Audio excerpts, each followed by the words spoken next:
Hello दोस्तों, नमस्कार। मैं दीपक कुमार स्वागत करता हूं आपके अपने यूट्यूब चैनल गुरुकुल पॉइंट में। और आज गुरुकुल पॉइंट में दोस्तों मैं लेके आया हूं बेसिक मैथ। बेसिक मैथ के कुल मैं आपको 10 पार्ट लेके आऊँगा, छोटे छोटे पार्ट लेके आऊँगा। और छोटे छोटे चीज़ों से आप जब पूरा बेसिक चीज़ समझ जाएंगे तो आगे मैथ के जो क्वेश्चन होंगे वो सॉल्व करने में आपको बहुत ही आसानी होगा दोस्तों। तो इसलिए इस वीडियो में ज़रूर बने रहिएगा। देखने में आपको ज़रूर लगेगा कि बहुत ही आसान क्वेश्चन है, ये तो सब लोग जानते हैं। लेकिन मैं आज मैथ शुरू करने वाला हूँ बिल्कुल जीरो लेवल से। यानी अगर आप मैथ के 10 से 12 पार्ट आप देख लिए तो आगे मैथ के जो बड़े बड़े क्वेश्चन होंगे वो इतनी आसानी से सॉल्व करेंगे कि आपको यकीन नहीं होगा कि मैथ इतनी आसानी से भी पढ़ा जा सकता है। तो आइए दोस्तों, बिना देर किए शुरू करते हैं मैथ का बेसिक मैथ पार्ट 1। इसके कुल 10 से 12 पार्ट आएंगे, छोटे छोटे वीडियो में आएंगे। इतनी सहायता देगा आपको कि मैथ के बड़े से बड़े क्वेश्चन आप चुटकियों में सॉल्व करेंगे। तो आइए शुरू करते हैं। यहाँ पे मैं कुछ फैक्ट लिखा हुआ हूँ, नंबर सिस्टम डाला हूँ और उनका एग्जाम्पल मैं इधर दिया हूँ।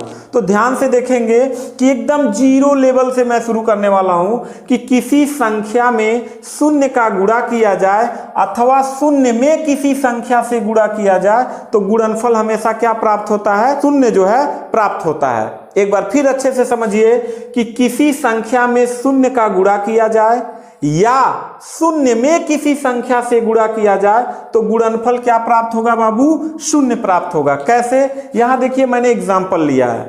ये मान लीजिए एक संख्या है, ए को मैंने मान लिया एक क्या है? संख्या है। इसका गुणा करेंगे किससे बाबू? 0 से, तो गुणनफल क्या प्राप्त होगा? शून्य प्राप्त होगा। समझ में आई बात? यहां पे मैं लिखा हूं कि अगर शून्य में किसी संख्या का गुणा किया जाए तब भी गुणनफल क्या प्राप्त होगा? शून्य प्राप्त होगा। यानी यही एग्जांपल मैं यहां समझा रहा हूं। ठीक, जब किसी संख्या में शून्य से गुणा करेंगे तो उसका गुणनफल क्या प्राप्त होगा? शून्य प्राप्त होगा। अथवा शून्य में किसी संख्या से गुणा किया जाएगा तब भी गुणनफल क्या प्राप्त होगा बाबू? शून्य प्राप्त होगा।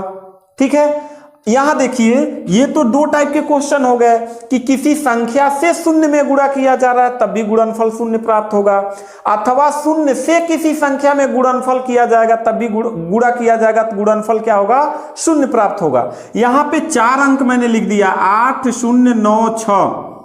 तो 8 का गुणा शून्य में करेंगे तो शून्य प्राप्त होगा, फिर शून्य का गुणा 9 में करेंगे तो शून्य प्राप्त होगा, फिर शून्य का गुणा 6 में करेंगे तो शून्य प्राप्त होगा। यानी अगर ये 1 लाख संख्या लिख दीजिए और बीच में एक शून्य है तो सबका गुणा करेंगे तो लास्ट में आपका क्या आएगा? शून्य आएगा। यानी पहले क्वेश्चन से हमने ये समझ लिया कि शून्य में किसी संख्या में शून्य से गुणा किया जाए अथवा शून्य में किसी संख्या से गुणा किया जाए तो गुणनफल हमेशा क्या प्राप्त होगा? शून्य प्राप्त होगा। ये आपका एग्जाम्पल हो गया। मैं तो ये कहूंगा कि आप नोट्स बनाते जाइएगा, क्योंकि बेसिक पार्ट से यहाँ मैथ शुरू किया जा रहा है। प्लेलिस्ट में इसका प्लेलिस्ट बना दिया जाएगा, वहां से आप देखेंगे तो 10-12 वीडियो देखने के बाद आप मैथ के क्वेश्चन जादू की तरह एकदम सॉल्व करेंगे। दूसरा देखिए, दूसरा कह रहा है शून्य में किसी संख्या से भाग दिया जाए तो भागफल क्या प्राप्त होगा? शून्य प्राप्त होगा। अर्थात फिर एक बार समझिए कि शून्य में किसी संख्या से भाग दिया जाए तो भागफल क्या प्राप्त होगा? शून्य प्राप्त होगा। यहां मैंने एग्जाम्पल दिया है, ये मान लीजिए शून्य है, शून्य में किसी संख्या से, ये संख्या है, क्या किया जाए? भाग दिया जाए तो भागफल क्या प्राप्त होगा? शून्य प्राप्त होगा। जैसे 9 में 0 में 9 से भाग दिया जाएगा तो भागफल क्या प्राप्त होगा बाबू? शून्य प्राप्त होगा। यहां शून्य में 7 का संख्या 7 से भाग दिया जाए तभी भागफल क्या प्राप्त होगा? शून्य प्राप्त होगा। यहां 0 में 39 से भाग दिया जाएगा तो भागफल क्या प्राप्त होगा? शून्य प्राप्त होगा। यहां शून्य में 484 से जब भाग दिया जाएगा तभी भागफल क्या प्राप्त होगा? शून्य प्राप्त होगा।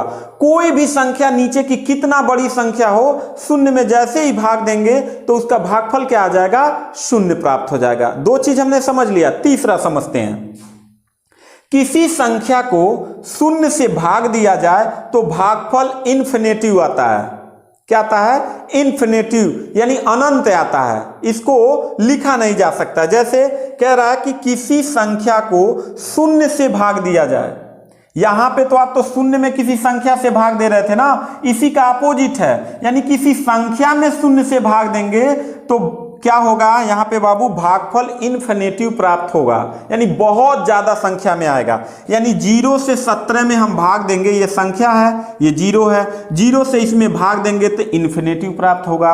यहाँ 8 में 0 से भाग देंगे तो संख्या भागफल क्या प्राप्त होगा, इन्फिनेटिव होगा। यानी 640 में 0 से भाग देंगे 640 में तो इसका भागफल क्या आएगा, इन्फिनेटिव आएगा, अनंत आएगा। ठीक, अगला चौथा फैक्ट देखते हैं, किसी संख्या की घात शून्य होने पर उसका मान हमेशा क्या आता है, 1 होता है। जैसे यहां पे मैंने लिखा है कोई एक संख्या है, इसका घात क्या है, शून्य है, कोई घात नहीं है। मान लीजिए कि मैंने यहां लिख दिया a, तो a का कहता है कि जब यहां कुछ नहीं है तो इसका घात 1 मान लिया जाता है। क्या मान लिया जाएगा, 1 मान लिया जाएगा। एग्जाम्पल यहां 17 है तो इसका ये क्या मान लिया जाएगा, मान माना जाएगा क्या, कि ये 1 है। 5 पे शून्य है तो इसका मान मतलब कितना होगा, 1 होगा। 385 शून्य है तो इसका मान क्या होगा, सदैव 1 होगा। 4 फैक्ट हमने पढ़ लिया। 5वां फैक्ट, किसी संख्या को स्वयं से भाग देने पर भागफल क्या प्राप्त होगा बाबू, 1 प्राप्त होगा। किसी संख्या से उसी की संख्या से जब भाग देंगे तो भागफल क्या प्राप्त होगा, 1 प्राप्त होगा। ये भी संख्या है, ये भी संख्या है, जब a का a में भाग देंगे तो उसका क्या होगा, 1 प्राप्त होगा। जैसे 17 में जब हम 17 से भाग देंगे तो यहां पे क्या आएगा बाबू, भागफल क्या आएगा, 1 आएगा। ठीक है, 25 में 25 का भाग देंगे, संख्या से संख्या में उसी संख्या से भाग देंगे तो भागफल 1 आएगा। लेकिन अगर 0 में 0 से भाग देंगे तो इसको सिद्ध नहीं किया जा सकता है, यानी नॉट डिफाइन आएगा। ठीक है, तो ये था बेसिक मैथ का पार्ट 1 वीडियो। बहुत छोटा छोटा वीडियो मैं लाऊंगा, 10 से 12 वीडियो आएगा आपके पास, और 13वें वीडियो से आप मैथ के क्वेश्चन ऐसे सॉल्व करेंगे कि आपको खुद नहीं पता होगा कि क्या मैथ भी इतनी आसानी से सॉल्व किया जा सकता है। तो अगर ये वीडियो आपको अच्छा लगा हो तो प्लीज़ कमेंट करके बताइए। थैंक यू, धन्यवाद।